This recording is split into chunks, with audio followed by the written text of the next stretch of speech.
On a December morning in 2008, federal agents walked into a Manhattan penthouse and arrested a man revered as a Wall Street legend.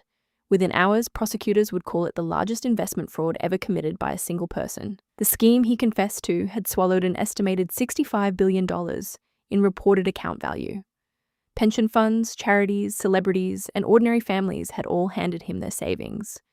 None of them suspected the money was already gone. To understand how it happened, we have to rewind half a century. In 1960, a young man founded a small trading firm with a few $1,000s he had saved from working as a lifeguard and installing sprinklers. His brokerage was genuinely innovative, helping pioneer the electronic trading that would later power the NASDAQ stock market. He even served as chairman of the NASDAQ, building a reputation as a respected market maker and an insider's insider. But alongside the legitimate brokerage ran a secret second business, a private investment advisory operation. There, he promised something Wall Street almost never delivers: steady, reliable returns year after year, no matter what the market did. Here is the first lesson. In real markets, returns go up and down. That volatility is the price of higher rewards. A line on a chart that only ever climbs smoothly isn't a sign of genius. It is a warning that something is being manufactured. Investors were told he used a strategy called the split strike conversion, buying stocks while hedging with options. It sounded sophisticated and plausible. In reality, court records later showed the trades described to clients were almost never actually made. What was really happening was a Ponzi scheme, named after Charles Ponzi from the 1920s. New investors' money was simply used to pay fake profits to earlier investors. No real trading, no real growth, just cash circling in and out. The genius of his version was the aura of exclusivity. Instead of begging for money, he often acted reluctant to take it, turning investors away. That scarcity made people desperate to get in, treating access to his fund as a privilege. He cultivated trust through community and affinity. Many victims came from shared social and religious circles, where personal recommendations replaced hard questions. When a friend you admire is invested, due diligence quietly feels almost rude. Money poured in from feeder funds, investment firms that gathered billions from their own clients and funneled it all to him. These middlemen earned huge fees while asking remarkably few questions about how the returns were actually generated. The operation was run on a separate floor, kept secret even from his own legitimate traders. According to prosecutors, a small team produced fake account statements and trade confirmations on old computers, inventing transactions that never occurred. Not everyone was fooled. In the late 1990s and 2000s, a financial analyst named Harry Markopolos ran the numbers and concluded the returns were mathematically impossible. He warned regulators repeatedly that it had to be a fraud. He handed the SEC detailed memos, one bluntly titled "The World's Largest Hedge Fund is a Fraud." Yet investigations opened and closed without uncovering the scheme. The regulator later admitted it had missed clear warning signs for years. Here is the deeper lesson: fraud. This large doesn't survive on one liar alone.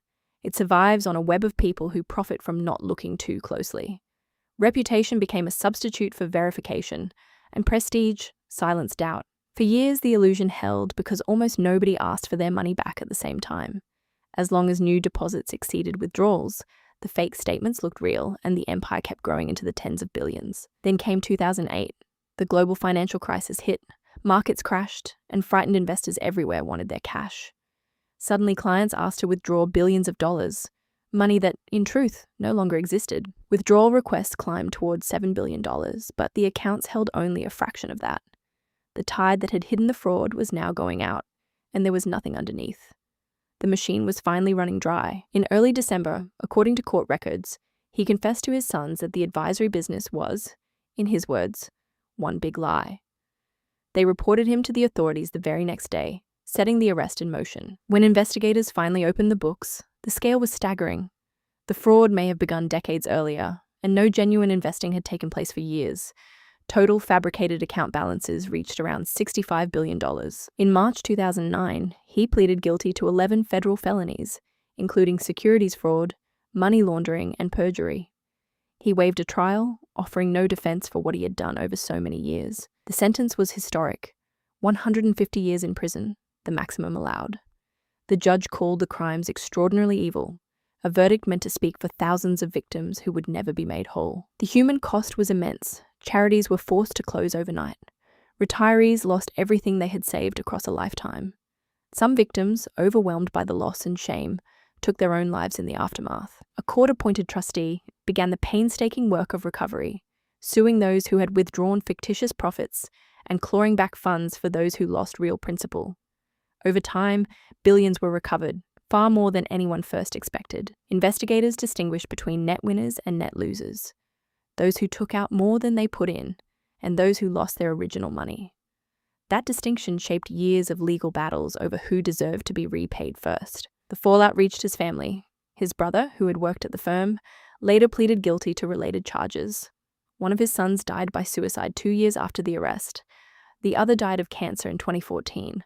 The empire destroyed almost everyone around it. So how did one man fool the world for decades? Because he weaponized the things we trust most: a sterling reputation, social proof, and the comforting illusion of certainty. The very steadiness that should have raised alarms was sold as proof of safety. The case forced real change. Regulators overhauled how they handled tips, demanded independent custody of client assets, and pushed investors to verify that someone outside the firm actually holds and audits the money. Independent verification is everything. He died in federal prison in 2021 at the age of 82, still serving that century-and-a-half sentence. The man who once chaired NASDAQ ended his life as the face of financial betrayal. The greatest Ponzi scheme in history survived not because it was clever, but because too many people wanted to believe. If a return looks too smooth, too certain, too good to be true, ask who is holding the money and demand to see it. Subscribe for more financial crime documentaries that reveal how the money really disappeared.